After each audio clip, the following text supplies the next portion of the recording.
We need to address this one story wherein SBI, the board has approved the IPO when it comes to SBI Funds Management, and that's a big story in the development right now.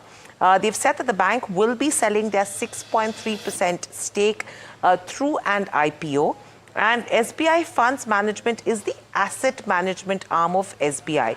In fact, this is a major, it's a joint venture between Amundi Asset Management and the bank. And this is a major development where we'll be getting my colleague Vishwanath to join in as well. But overall, let's just pull up the stock of SBI and see what SBI is doing in trade, because this conversation was something which was probably in the works as well. The stock's seeing some bit of pressure right now, trading pretty much on the borderline. But clearly over here, what we're talking about is where SBI, the board has approved the possibility of an IPO for its subsidiary, which is SBI's fund management. And this was done actually back then in December 2021. That's when the board had gone ahead and approved it. However, the recent reports were indicating that the IPO currently was off the table, but now that SBI has come out and said it officially that the IPO will be going on, this was SBI's long-term plan to go ahead and list their mutual fund arm, and it was a potential IPO. And at that point in time, we were hearing of probably valuations of 100, or something. 1 lakh crore. Yeah, 1 lakh crore at that point in time. And it would be completed when it talks about listing by March 2026.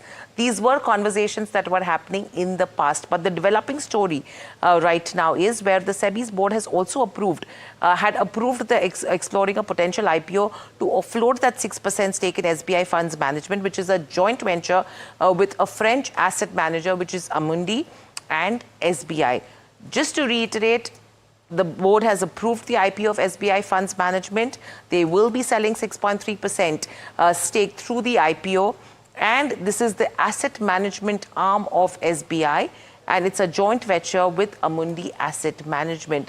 The conversation over here is going to be, Mahima, in terms of the valuation that we're talking about, that was spoken about in the past. 1 lakh crore, it's going to be one of the largest, is what I think. I have Vishwanath Nar, my colleague, who's in the studio with us. Vishwanath, this is an interesting development. It's back on the cards now and it's official.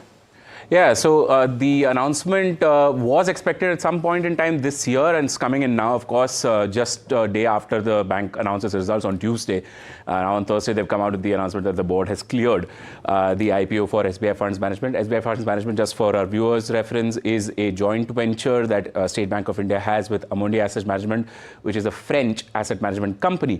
This IPO was widely expected because the SBI chairman has on many occasions said that there are two businesses which are IPO ready. One is, of course, the asset management company, as has come out now, and separately the general insurance business. Now, what NDTV Profit has found out is that the general insurance IPO might be a little later, but with this new IPO coming in for SBI Funds Management, that's big news for State Bank of India, because SBI is also in the process of unlocking value in its entire business.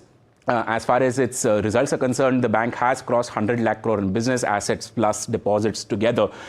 So that was a big milestone that they crossed just on Tuesday. And now, of course, they're coming in and saying that further value unlocking is going to happen at State Bank of India with the listing of SBI Funds Management. 1 lakh crore was the number that we reported in our story in September. Of course, the final valuation, all of that will take some time because the process has just started. So application to the regulators, specifically SEBI, as well as the RBI, all of these regulatory approvals, once they come in, that's when we'll get a fairer sense of where exactly the valuation of this company stands.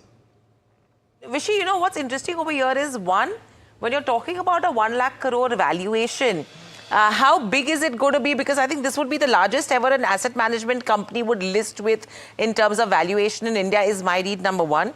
And two, if I'm not mistaken, SBI Funds Management, it's a joint venture between SBI, which currently holds little over 60%, whereas Amundi holds around 36% right? Yeah. So SBI is going to look at offloading around 6% stake. 6.3. So which will still be where majority will stay with an SBI in totality as well, right? That's right. So it'll be interesting to see because, yeah, as you said, it's going to be the largest ever asset management company valuation on the market. Now, of course, remember that this 1 lakh crore number is on the basis of what people internally at State Bank of India as well as their bankers are expecting.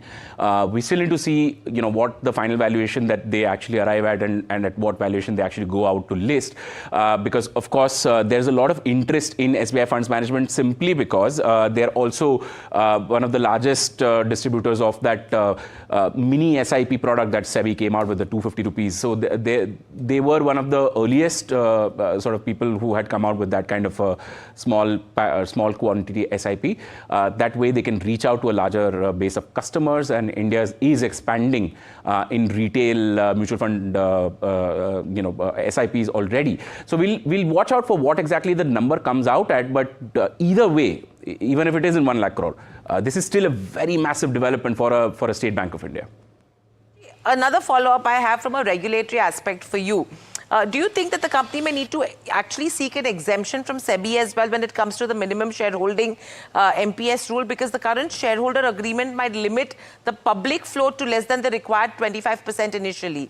Is that a potential approval that they will need as well? I am currently unsure about that, Hiral, but it's an important question to answer because if that kind of an exemption is needed, then that will be another step in this entire process.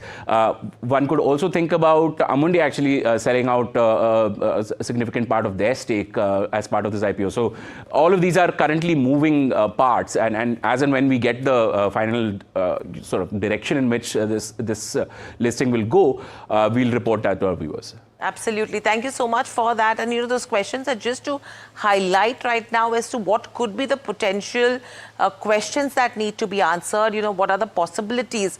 And I'm sure Vishy will be getting us answers to all of these questions during the day as well.